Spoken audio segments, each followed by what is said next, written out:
Welcome to the Open Forum in the Villages, Florida podcast. In this show we talk to leaders in the community, leaders of clubs and interesting folks who live here in the Villages, to give perspectives of what is happening here in the Villages. We hope to add a new episode most Fridays at 9 a.m. We are a listener-supported podcast. You can become a supporter for as little as $3 per month, or you can choose to pay more. To become a supporter, go to openforuminthevillages.com and click on Support in the black box. There will be shoutouts for supporters in episodes. In Season 4, we have made some dramatic improvements and changes. First is a clarification of the podcast's title. It is Open Forum in the Villages, Florida, to make clear that this is a regional show, independently produced for folks who live in Central Florida and the Villages areas. Hope you enjoy. This is Mike Roth here today with John Kase on Open Forum in the Villages. Thanks for joining us, John. Oh, it's my pleasure, Mike. Thank you. John, before we get started, why don't you tell our listeners a little bit about your background before you got here to the Villages? My background involved being an electrical designer. An electrical designer is a guy that does the drawings and the field checking for electrical engineers, but I never went to college. So I could not be an engineer, but I could be a senior designer. So I did that as a profession for 42 years. Started right out of high school. During that time, I worked at quite a very varying group of companies because I did what was called job shopping, where I kind of went from factory to factory and company to company, and an agent paid me my salary and they billed the clients. So that worked out for me really well. And in the last 20 years of my working, I was at Armstrong World Industries in Lancaster, Pennsylvania, my home. I retired from there in 2020. Good. And you came to the Villages in 2020. Yes. And what clubs or organizations are you involved with here in the Villages? The first toe dipping into this community was held back because of COVID. So we came down during COVID. My wife and I, really all we could do was go out for walks and bike rides, but we live in the southern part of the Villages in the village of Marsh Bend, and they have a terrific 3-mile walking and biking path called the Hogeye Sink. So that was really what we did for about the first 6 months. Then as things started to open up after COVID, restrictions were starting to get lifted. I joined a billiards club and played pool. Then I thought, well, this is fun, but I'm looking for something different, and I always wanted to do comedy. So I did a little searching through the rec news, and I found the group, the Villages Improv. And I contacted you with an email and started to quiz you about it. And you just welcomed me to check out the group and come to a meeting. And so that was the second organization that I joined, to be a regular. And after that, we had got to know each other a little bit. And you wanted to start a sister club, which would be a Friday night venue at the Ezell Rec Center that was becoming available, and you thought we could do something beyond improv, maybe with sketch comedy and stand-up and work in a little improv. And that became known as Boomer Humor. So we helped get that off the ground. So I became a member of Boomer Humor. And then I got into water volleyball. So I do a lot of water volleyball at some of these sports pools that are south of 44. And probably finally, the last thing that happened was my wife and I decided to take golf lessons because we knew we were in such a strong golf community that it would be something that we could, and my wife had never golfed. I had golfed in my 20s, but decided somewhere along the way that it wasn't for me anymore. So we went and took some lessons, and she is now golfing 4 times a week. Wow. I might get out once a week if I'm lucky. So she's also gotten into nature photography as well. So yeah, we've came to this community for just that kind of lifestyle where we wanted to stay active in retirement. And I think we certainly landed in the right place. And you got involved a show from Kase Productions. To find Kase Productions advertising on Facebook for an open audition call for their fall 2023 musical, Grumpy Old Men, the musical. And what part do you play in that? I play the part of Jacob Goldman. And that in the movie Grumpy Old Men, Jacob Goldman was played by the actor Kevin Pollak. And he was Max Goldman's son. And Max Goldman was played by Walter Matthau. So I'm the part of Jacob. I'm the only lawyer in town. And I am trying to work with my widowed father, Max, to kind of get him to live a better life than he's been living. And of course, if you remember the movie plot, a beautiful redhead moves in across the street from him and his neighbor, John Gustafson, and that was the part that Jack Lemmon played. Mm-hmm. And then hilarity ensues, but now with music. Okay. So do you get to sing any songs in the play? I get to sing 4 songs. 4 songs. Good. And I get to do a featured duet with Dawn Denome, who is very popular here in the Villages. She's a terrific singer and performer. Dawn is playing the part of Melanie, mm-hmm. which was portrayed in the movie by Daryl Hannah. So we've been neighbors our whole life. Mm-hmm. And I've always loved her from afar, but she wound up marrying the football captain and became the homecoming queen. And I was a schlub, but now I'm a lawyer. And but I have nobody in my life, and she's ending her relationship with her husband. So there's a little play there. As a little subplot. There's a subplot. Good. And it's Jacob and Melanie trying to discover each other. Mm-hmm. And tell our listeners when the shows are going to be performed here in the Villages. Grumpy Old Men, the musical, is going to be performed at the Savannah Center on October 25th, 26th, and 27th. And there'll be 2 shows daily. There'll be a 3 p.m. matinee and a 7 p.m. evening show. Mm-hmm. That's good. Good. And they can get their tickets through the Villages box office? Villages box office, the physical locations. You can also go on villagesentertainment.com and look for shows at the Savannah Center. Mm-hmm. And then you'll see that Grumpy Old Men, the musical, will be listed there. Good. And I hope some people come out to see you. That would be terrific. I was told by our director that the fall shows have always been a little difficult to sell out. Mm-hmm. But this is such a popular intellectual property that everybody our age is familiar with, mm-hmm. and has probably seen it, that when you can go to a show that you have some understanding what the plot and the characters will be like, we're hoping that's going to be a big draw. Yeah, and the name is a big draw just by itself. I passed 2 grumpy old men on my way to your house here, to your studio. Okay. I thought there were 2 grumpy old men here in the studio. Well, I have my days, and I'm sure you have yours. Yeah. I always like to put a little joke in for my grandson, Evan. So, John, here it goes. How do you make an octopus laugh? How do you make an octopus laugh? That's right. How do you make an octopus laugh? With tentacles. Okay, Evan, I hope you enjoyed that one. Okay. John, you're also involved with the Improvisational Theater Club, which is also called the Villages Improv Club. Yes. As a featured player. I have been with that group for probably 2 years now, close to, I think. I was so happy to find it. And then I was even more happy to find out that I was probably pretty good at it. Absolutely. And I enjoy it very Absolutely. much. One of the best. And we do have a couple of private shows coming up, and as well as public shows. We'll talk about the private shows first. Those are with other clubs, and they're looking for entertainment. Yes. And usually those are our shows. And in November, on November 7th, at the Ezell Rec Center, we have a show which we're calling Mostly Improv 2023, which will have, like it says, mainly improv, but it will include a little bit of stand-up humor. It will include at least 1, maybe 2 song parodies. Yes. One by you, John. Yes. And hopefully the other one will be sung by Wayne Richards. That's terrific. He's a composer. I don't know a lot about your listeners, Mike, but I know that some more established villagers probably have not even been to the Ezell Rec Center. Right. They may not even know where the Ezell Rec Center is. And for their edification, it is south of 44 if you were to stay on Morse Boulevard. Morse Boulevard will go through a few roundabouts and become Megason Road, and the Ezell Rec Center is off of that traffic circle. And if you have any familiarity with Sawgrass Grove, the entertainment and shopping and restaurant a lot of people area, know that, yes. Yes, the Ezell Rec Center shares a parking lot with Sawgrass. Right. So it's very easily accessible. It's probably the newest community rec centers. It's terrific. I'd recommend people don't be hesitant just because it seems like it's so far south from where you might be. Come on down. Right. And we'll assure you won't need a visa. You won't have to show your passport as you cross 44. That's right.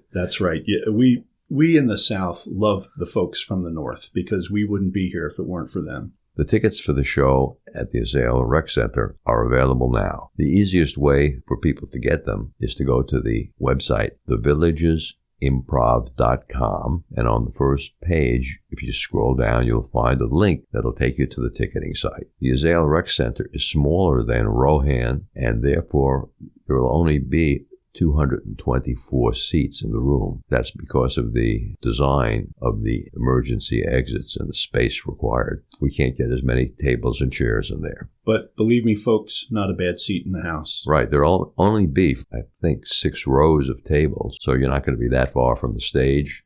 We have a good sound system with each actor mic'd with a headset mic, and it will be a lot of fun in a 90-minute show packed with at least 20 different acts. The previous shows at the rec centers that I've seen and read about have gotten terrific reviews from people that have been there. There's a lot of online comments from folks that enjoyed the show and wish they'd have brought more family or friends with and want to come back for the next one. So that we've gotten really good community feedback for what gets put on. And we have more than a couple of people who've purchased more than 8 tickets.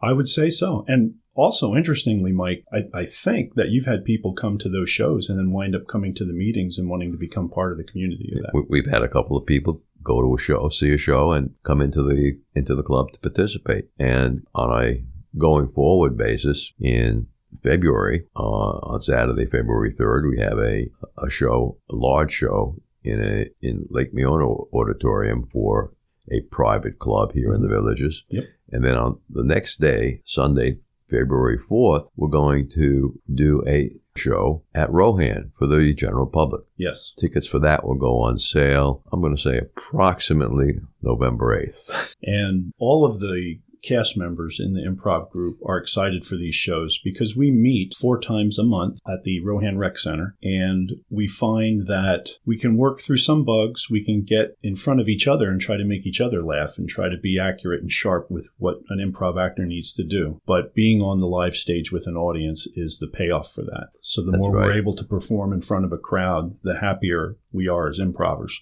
Mm-hmm. And beginners are always welcome. Yes. Okay, you learn the foundational rules of improv, and then you learn by doing. We're the original improv club here in the Villages. Now, John, you had never been on stage before you got here to the Villages. That is correct. Did you have any problems with stage fright? Absolutely not. How did you deal with it? I am the youngest of 3 children. Oh, so you're the one who likes to have the most fun. I'm the one that had to carve my stage time out of 2 older siblings, 2 older sisters. And I think your birth order sometimes has a huge effect on your personality. Mm-hmm. And I'm a strong believer in that. And I think the youngest of a 3 or 4 or 5 sibling family is the last in line. Mm-hmm. And something kicks in that tells you you're the last in line, and that's not a good spot to be in. So I found that I was the entertainer in my family that would get the laughs, even at family functions, or if I could make my mom laugh, that was awesome. Mm-hmm. I didn't get my sisters to laugh till much later in life. Because, I was the annoying little brother. I admit that. But I remember in elementary school, I was probably in 4th grade, so I was 10 years old. Mm-hmm. We did a spring concert because everybody learns to play instruments when you're in 4th grade. And at the end of the spring concert, one of the teachers had an idea that someone would dance across the stage and drop their pants, and on boxer shorts that they were wearing under the pants would be in big letters, "The End." And they would bend over to the audience, and that would close the show. And the music. What a great idea for improv. I'll tell you what, the music teacher immediately looked at me and pointed and said, "John Kase, you could do this." And I'm like, "Yes, I can."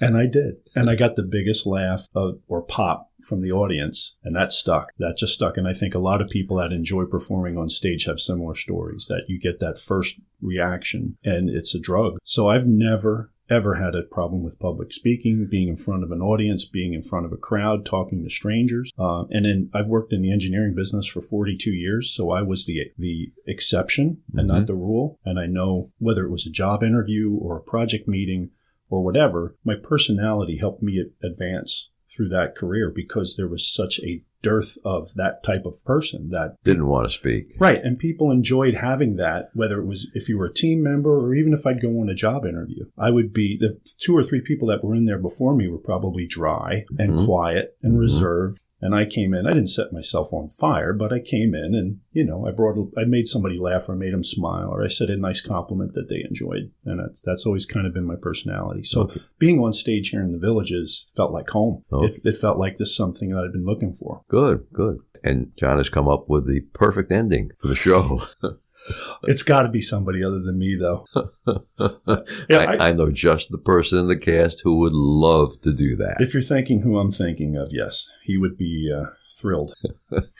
Okay. And if you've heard this recording and you come to the show, make sure you come over and congratulate the fellow who ends the show at the end. And honestly, the key to the whole bit is you've got to have baggy enough trousers that will stay on while you're walking, but when you bend over will kind of slide down. So there's science involved. Yeah.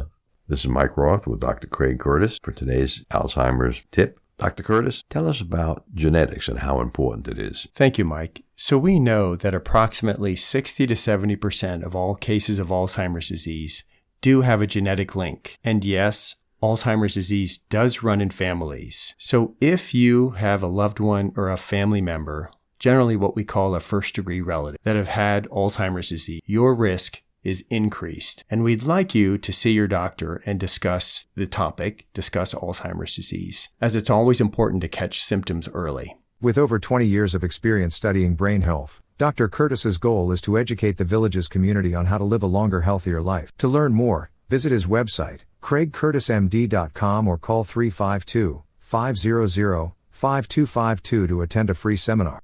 John, you've also written several song parodies for us at the Improvisational Theater Club. Yes, I have. I was actually thinking if we ever get enough of them, we can turn them into an album. We're up to, I think, 5 or 6 if you count the one that Norma Robinson's husband had originally written and I helped tweak for a show. Yeah, it was something like, it started with Stop in the Name of Love. That's exactly it. And that was the first parody song that I've been involved with the Villages Improv. But we're probably up to 5 or 6 since then.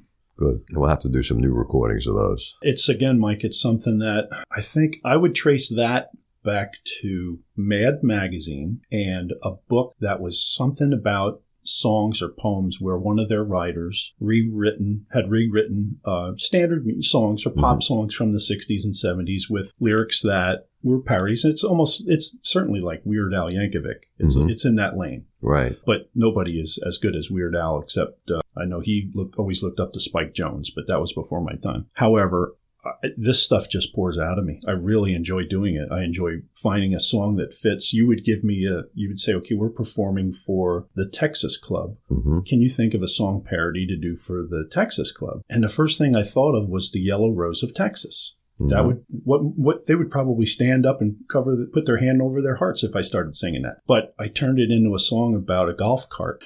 And they really enjoyed it. I thought it was pretty clever, and I liked it, and I think everybody did like it. So you give me a little bit of an idea, a kernel to start with, and I usually can pick it up and run with it there. Yes, and you have a funny song for November 7th. We do. We had talked, I think, about knowing what time of year it was, that there would be people returning to the villages from their summer homes. And those people are lovingly referred to as snowbirds, where they, as soon as the snow is on or coming on the ground up north, they'll be back here in the villages. And then when spring comes, they return to their summer and spring homes and stay there for a few months. But we notice that when the community tends to grow in size, we are imposed upon like we aren't during the summer, whether it be a long line in the Publix to get your groceries or to get gas, or if you're trying to get through a traffic circle and a snowbird kind of got down here and forgot what the rules were.